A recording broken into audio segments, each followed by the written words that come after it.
مسجدیں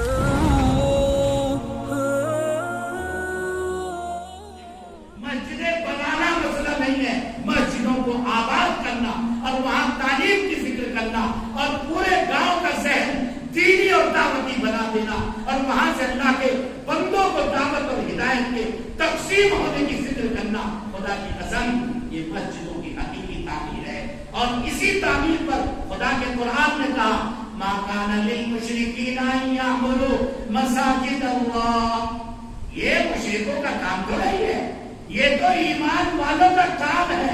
انما یعمر مساجد اللہ من آمن باللہ والیوم الآخر، جو اللہ کے گھر میں آ گیا وہ مومن ہو گیا، وَأُولَٰئِكَ هُمُ الْمُهْتَدُونَ۔ اس سے بڑا ٹھپا اور کیا ہو سکتا ہے؟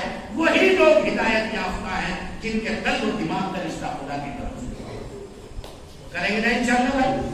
مسجد بننے کے ساتھ مسجد کا روحانی تاج محل بھی بنے، ظاہری تاج محل بھی بنے، اور یہاں سے دینی فکریں بھی زندہ ہو، مکتب کی تعلیم بھی زندہ ہو، یہاں سے اللہ کے قرآن کے حامل اور حافظ بھی پیدا ہو۔ یہ مسجدیں اتنی بڑی بڑی بنا کر خالص نمازوں کے لیے چھوڑ دینا، کیا مسجد نبوی کا نقشہ آپ کے سامنے نہیں؟ وہ مہمان خانہ بھی تھا، وہ VIP ملاقات کی جگہ بھی تھی، وہاں سے وفود بھی روانہ ہوتے تھے بادشاہوں کو، وہاں سلطنت اسلامی کی پلاننگ بھی ہوتی تھی۔ جب سے امت نے صرف مسجد کے لیے، وہ نماز کے لیے مسجد کو موقوف کیا ہے، ہماری امت کے اندر سے امت بنا اور دینی دعوت کی مثال ختم ہو۔ اس لیے بھائی میری یہ معروضات ہیں طالب علم، ان کو دلوں پر لیں، اور آخری کو بات کہہ کر اپنی بات ختم کر رہا ہوں۔ کوئی ہمارا نوجوان بچہ ایسا نہ بنے کہ جس کا سینہ اور جس کا دل اللہ کے قرآن کے نور سے معمور ہو۔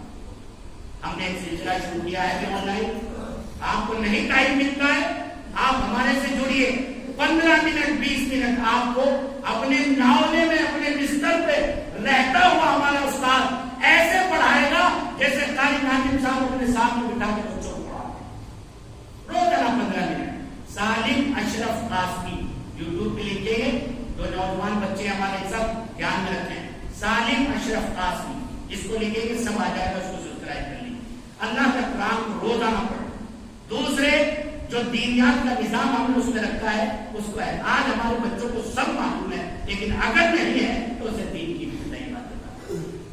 مطلب ایک بچے سے نوجوان سے پوچھا گیا ہے بڑے پروگرام میں، حضور صلی اللہ علیہ وسلم کہاں آئے تھے، اس کی لشکر کی طرح ایک ساتھ کھڑے ہو گئے۔ یہ چیز اگر آپ نے پیدا کی، آپ ہی نے اس بات کو کہ پورا ملک کا مسلمان پیدا کرے گا، پھر آپ NRC کا، CA کا، باقی اسکیموں کا مقابلہ کر سکیں گے۔ اور اگر یہ تو اس گلی میں پٹنے دے، پولیس وہی تو آئی ہے اس کے بدھو کے، ہمارا تو رہے گا۔ خدا کی قسم آج وہ ہے اور کل کو کیوں آئی ہے؟ ہمارے گاؤں میں ایک گاؤں چڑھ جائے، آتے ہوئے سوچے گا 10 دفعہ افسر میں یہ مزاج پیدا ہے، فقیر کے کیا آئی ہے اور درجی کے کیا آئی ہے اور فلاں کے آئی ہے، یہ جو مزاج ہے نا ہمارا، اس مزاج میں ہمارے اندر کے دست و معلوم ہو۔ اس لیے اللہ کے واسطے جتنا نوجوان طبقہ ہے جس نے تعلیم چھوڑ دی 8ویں 7ویں، چونکہ 8ویں 7ویں کر کے ہمارا بچہ بالغ ہو جاتا، پھر یہ ڈلے ماننے لگے، پھر اس کا حال کیا ہو جا معلوم بتا دوں میں بچوں، کتاب دیکھو تو آنکھ روتی ہے، ورق ورق تیرا چہرہ دکھائی دیتا ہے۔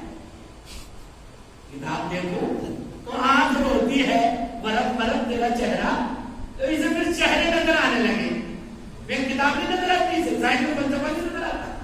اس لیے جتنے نوجوان بچے ہیں حضرت کی نگرانی میں مدرسہ ہے، ناظم صاحب کی ہمارے بڑے قریبی وہ بھائی ہیں ہمارے، دارالعلوم اشرفیہ نے آٹو کیڈ انجینئرنگ سول اس کی شروعات کی ہے، 10 کلاس 12 کلاس کی شروعات کی ہے، گھر بیٹھے آپ کو ہم اس کی ڈگری دلوائیں گے یوپی مدرسہ بورڈ سے، اور اسی طرح سے جو ہے انٹیریئر ڈیزائننگ کا ہے اور کمپیوٹر ہے، یہ تمام نظام ہے، آپ ان سے نمبر لیجئے اور تعلیم کا معیار مکمل کیجئے اور آگے بڑھنے کی کوشش کیجئے، اور دینداری کا پہلو ہمارا اصول